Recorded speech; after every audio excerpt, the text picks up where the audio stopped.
Bonjour, mon nom est Clifford Matthews pour Jeux Techno et voici ma critique du jeu Kingdom Come Deliverance 2 et j'ai eu le plaisir et l'honneur de l'essayer sur la PS5 il y a quelques semaines.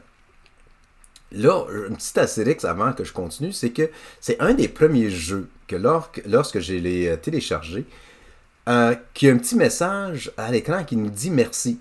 Alors, le merci, c'était merci d'avoir procuré le jeu, de l'avoir téléchargé ou de l'installer sur notre console. Et on espère que vous avez autant de plaisir à le jouer, autant que nous, on le fait pour le réaliser.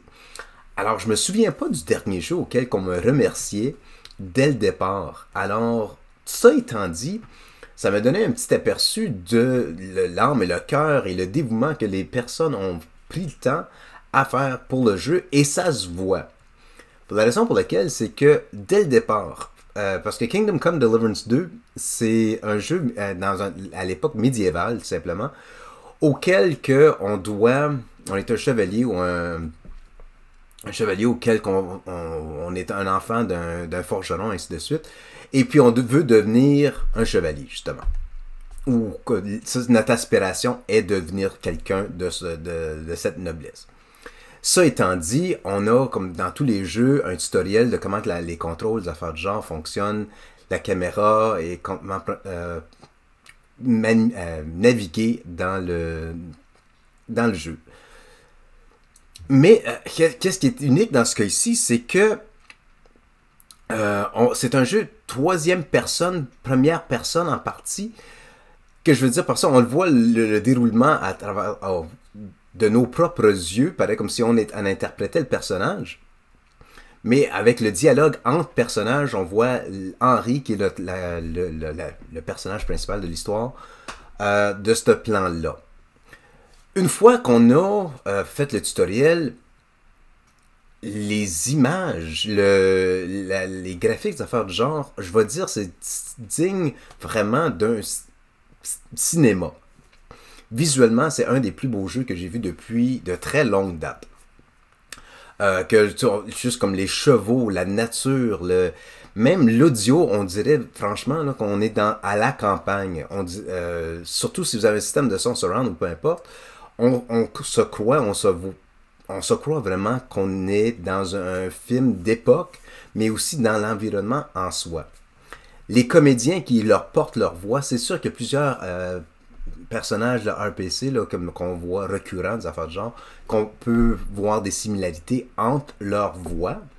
Mais le tout, tu vois encore une fois, on entend qu'il y a l'âme au jeu. On voit qu'ils ont vraiment mis l'effort pour nous donner un jeu de qualité. Point de vue de jeu de qualité, c'est que même les contrôles pour comme se combattre ou bien trouver le tout se fait avec une belle fluidité. C'est compliqué il y a une complexité qui vient avec les contrôles, mais à force de jouer, ça se déroule très bien. Moi, mon plus gros hic, c'était quand on est en cheval, et on essaie de naviguer d'un village à l'autre. Oui, on a l'option de se barrer sur le chemin, puis le cheval suit le parcours. Par contre, des fois, on veut aller explorer ailleurs. Puis là, la caméra ne suit pas nécessairement où on veut aller. Mais l'histoire en soi, il y a tellement de sous-missions. Alors, il y a tellement des missions secondaires, ou même tertiaires, ainsi de suite, qu'on peut explorer, que moi, je suis un des joueurs qui aime ça tout faire avant de poursuivre à l'histoire principale. Mais dans ce cas-ci, on dirait que chaque mission secondaire est une mission principale. Alors, il y en a tellement qu'on se sent investi, non seulement dans le choix, dans le dialogue, parce que là, encore une fois, dans ce jeu de RPG, c'est qu'on a un choix de dialogue selon l'émotion ou selon le personnage qu'on veut développer. Alors, on peut être quelqu'un qui est plus sec ou quelqu'un qui est encore plus charitable, ainsi de suite, ou plus qui est voulant à aider ses compatriotes et autres, ou encore une fois, on peut les insulter. On peut insulter quasiment n'importe qui, n'importe quand dans ce jeu, ou on peut venir en aide. On peut être noble autant qu'on veut, ou qu'on peut être sur l'autre côté de la clôture. Ça étant dit,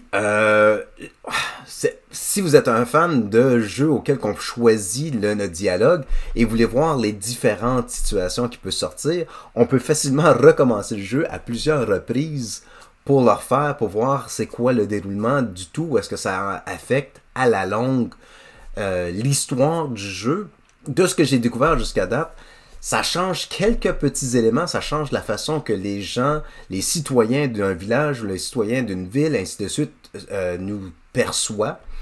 Et puis, même notre attrayance, la façon qu'on apparaît devant les gens, si on est sale ou peu importe, si on est couvert de boue, si on n'est pas bien habillé, les gens vont simplement nous juger.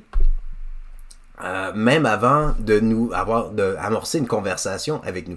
Alors cet aspect-là, ça m'intrigue, je suis impressionné du fait que c'est juste des petits détails du genre peut changer l'expérience du jeu qu'on peut faire, qu'on a selon le jeu. Alors, pour moi, c'est époustouflant. Le combat, les contrôles de combat des affaires de genre, c'est un peu complexe, comme j'ai mentionné plus tôt. Faut se défendre, faut bien anticiper l'acte de nos ennemis. On peut se combattre soit avec des armes ou à coups de poing, mais en même temps, il peut y avoir 1 à 1 ou 1 contre 3, 1 contre 5, tout dépendant de la situation auquel on se retrouve. Là, c'est sûr qu'au début, on se retrouve avec notre armure, puis là, je ne veux pas vous dévoiler le punch ou rien de genre, mais c'est qu'à un moment donné, on se retrouve littéralement avec rien et on doit se bâtir au point, quand je dis rien, c'est vraiment là à rien, et on doit se bâtir un inventaire d'items pour accéder à notre mission, pour accéder à le but ultime là, qui est le jeu. Je vais pas, encore une fois, je ne vais pas trop dévoiler le punch là-dessus. Mais ok, les petites astérix pour moi, mes petits bémols, mes petits pépins avec le jeu, c'est que là, il faut faire attention sur notre taux d'énergie si on est trop fatigué, parce que si on peut pas on peut pas passer 24 heures debout à essayer de traverser ou de naviguer la carte, faut dormir. J'imagine que c'est la même chose en vraie vie, à un moment donné, il faut dormir. Ici aussi, c'est le cas. Faut bien se nourrir. Alors, il faut trouver de l'alimentation, il faut trouver de la nourriture, parce qu'autrement, on n'a pas assez d'énergie, on n'a pas assez de sommeil, alors on ne peut pas vraiment bien réfléchir, on ne peut pas bien se combattre, on ne peut pas bien amorcer à la prochaine étape, qui des fois peut être problématique pour la simple raison que, littéralement, on va cogner des clous dans le jeu. Tu peux être en plein combat et tu vas te cogner des clous. Ou bien il va y avoir quelque chose sur l'écran qui va dire « Hey, c'est quoi, je peux vraiment manger un cheval en ce moment, j'ai tellement faim » lors d'une conversation avec un autre personnage. C'est comme « Ok », mais tu vois dans le menu tel quel, tu vois qu'il manque d'énergie, tu as besoin de l'alimentation, tu as besoin de la nourriture pour avoir ce regain d'énergie. De plus, le menu en soi pour la navigation, la carte, trouver les items, trouver la nourriture pour consommer, tout est bien à l'affiche. Alors, c'est très facile de passer d'une page à l'autre. Et pour ça, encore une fois, bravo à l'équipe qui l'ont conçu. Là, c'est sûr qu'il y a pas nécessairement des énigmes, mais il y a certains pépins ou des obstacles qu'on a à découvrir ou à surmonter, pardon. Mais ça, c'est avec des conversations qu'on a avec les gens ou les citoyens de la place. Alors, tout dépendant du choix de conversation qu'on va avoir, ça va avoir un impact direct sur la perception, l'interaction qu'on va avoir avec les autres, non seulement avec la personne avec qui on veut parler, mais aussi avec les personnes qui sont alentour. Alors, si on n'a pas bien agi envers une personne, ben, ça peut influencer les autres à agir encore d'une façon néfaste contre nous. Alors, il faut faire attention. Encore une fois, faire attention tout dépendant de la façon qu'on veut se présenter dans le jeu. Là, le monde en soi, comme la carte monde en soi, fait référence à des lieux précis, même des lieux historiques qui se retrouvent réellement dans le monde d'aujourd'hui. Alors, si on veut le visiter virtuellement, un monde, justement, d'un monde d'un temps là, ancien, médiéval, on peut le faire. Euh, mais encore une fois, il y a des références, il y a même des personnages historiques qu'on peut voir aussi à travers du jeu, qui est bien. Alors c'est un beau clin d'œil, mais en même temps, ça fait, ça donne un côté plus légitime au jeu. Mais encore une fois, le tout là, c'est pas basé sur une vraie histoire. Tu vois que c'est l'histoire en soi, elle a été créée. Par contre, l'histoire, elle serait digne d'un film d'Hollywood auquel que non seulement visuellement, mais l'histoire, elle est bonne, elle est entraînante. On s'investit au personnage principal qui est Henry dans ce cas ici, mais on s'investit aussi dans les personnages secondaires qui amènent plus de piquant dans le jeu. La trame sonore, comme j'ai mentionné, elle est digne de, encore une fois, d'un film hollywoodien, mais encore une fois, juste les petits sons de nature, le rugissement des animaux, la fluidité de l'eau, la pluie, le tout est vraiment le minutieux auquel qu'on peut réellement, littéralement, s'y croire on écoute un film plus qu'on écoute, ou on peut même dire qu'on peut être à l'extérieur. Surtout si vous êtes un gars de campagne, ou une personne, pas un gars de campagne, mais si vous êtes quelqu'un qui a vécu à la campagne, on croit quasiment qu'il y a des malingouins qui s'en viennent pour nous piquer à un moment donné parce que tu entends des petits effets du genre, comme des cris de petits oiseaux ou bien juste le sifflement des crapauds. Mais en tout cas, on peut entendre plein de petits détails qui, encore une fois, peut passer inaperçu dans d'autres jeux, mais dans ce cas-ci, ça prend vraiment de l'ampleur. Et puis, ça l'ajoute un petit élément, là, un petit cachet spécial au jeu. Il y a aussi le côté, là, comment je pourrais dire ça? Il y a le côté là, cachetier auquel on doit être en mode silencieux pour essayer de naviguer d'une place à l'autre. Ce côté-là, je suis pas un gros...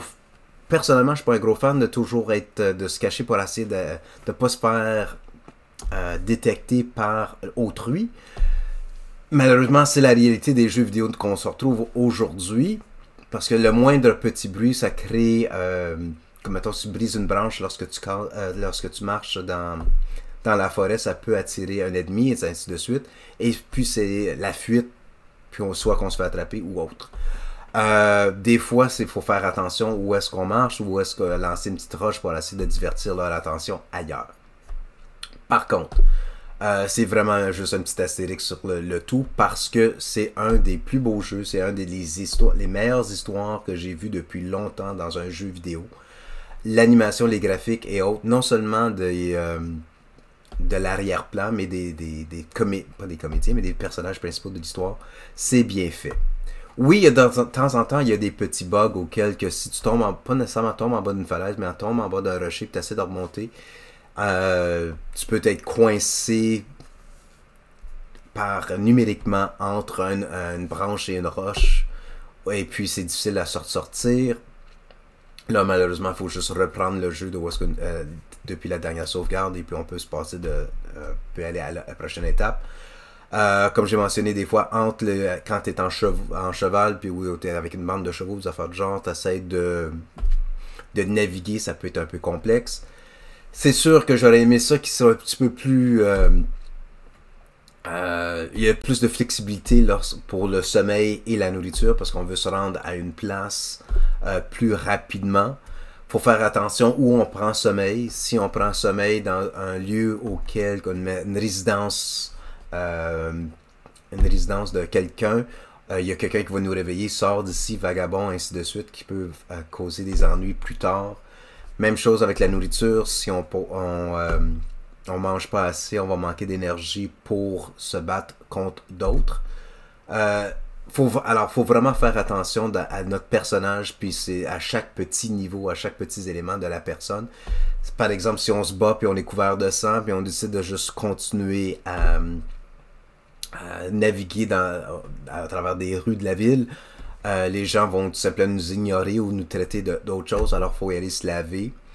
Laver les vêtements, ainsi de suite, acheter des nouveaux vêtements. Mais comme j'ai mentionné, le tout prend vraiment un... C'est minutieux comme jeu, mais en même temps, ça vaut le coup. Encore une fois, c'est... comme j'ai mentionné, c'est un des plus beaux jeux que j'ai joué depuis longtemps. Il faut faire vraiment attention à chaque petit détail. Je comprends pourquoi qu'ils nous remercient d'avoir téléchargé le jeu, parce que tu vois dès le départ qu'ils ont mis beaucoup d'efforts dans ce jeu. Et j'espère que vous êtes comme moi, lorsque vous allez essayer le jeu, vous allez télécharger ou peu importe, que vous allez voir la beauté de ce jeu, puis la complexité de ce jeu, parce que ça vaut vraiment le coup. Alors pour Jeux Techno, mon nom est Clifford Matthews. Merci beaucoup de m'avoir écouté, puis on se reparle très bientôt.